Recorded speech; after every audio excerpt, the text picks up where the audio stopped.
kasi akong anak, tapos tatay. Oh! Ano ganyan ako mo? Ang sa langit ko! Huwag ko pagkakain. Welcome sa langit, ma'am. Oh! Ano ko di? Huwag ko pagkain. Napatay sa akong anak, kasi lang isa. Madulas ako mama, dason napatay sa sakon. Gusto mo ba pumunta sa anak mo? May kailangan kang gawin. Ano? Go. Ang kailangan mong unang igawin ay sumayaw. Oh sige!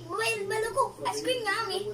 Ice cream good. Oh! At ang kailangan mong gawin ay kumanta. Huwag ko pagkakanta, huwag ko magabalaan. Hindi ko utok sa inyo. Kung hindi ka kumanta ay hindi ka pupunta kay sa anak mo.